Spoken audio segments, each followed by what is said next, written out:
एक छोटी सी कहानी और बड़ी सीख। चैनल में नए तो सब्सक्राइब कर दीजिए और वीडियो को लाइक कर दीजिए। चलिए वीडियो में आगे बढ़ते हैं। एक बार एक वैज्ञानिक ने एक टिड्डे तो पकड़ा और उसे अपनी आवाज़ पर छलांग लगाने सिखाया। वैज्ञानिक टिड्डे से कहता है, कूदो टिड्डा। उसकी आवाज़ सुनते ही जोर से छलांग लगा देता है। अब वो वैज्ञानिक तो था, प्रयोग करना बनता ही था। उन्होंने टिड्डे की छलांग पर प्रयोग किया। वैज्ञानिकों ने उसकी एक टांग तोड़ दी और फिर बोला, कूदो। अब टिड्डे की छलांग की दूरी कम हो गई। वैज्ञानिक ने उसकी दूसरी टांग तोड़ दी और फिर बोला, कूदो। टिड्डे की छलांग और कम हो गई। तोड़ी गई उसकी तीसरी टांग, फिर छलांग की दूरी और कम हो गई। एक एक करके बेचारे टिड्डे की सारी टांग तोड़ दी गई। अब आखिरी टांग टूटने पर जब उससे कहा गया कूदो तो वो हिल भी नहीं पाया। अब वैज्ञानिकों ने अपना निष्कर्ष अपनी डायरी में लिखा। जानते हो उसने क्या लिखा? जब टिड्डे की एक टांग तोड़ी गई तो थोड़ा बहरा हो गया। जब उसकी दूसरी टांग तोड़ी गई तो वो बहरा हो गया।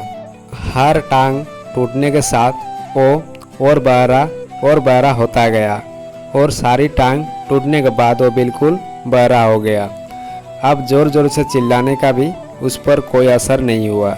वो तो अपनी जगह से हिला तक नहीं, छलांग लगाना दूर की बात थी। इस कहानी को सुनकर सभी को ऐसा ही लग रहा है कि क्या मूर्ख वैज्ञानिक था, इतनी सीधी सी बात उसे समझ ही नहीं आई।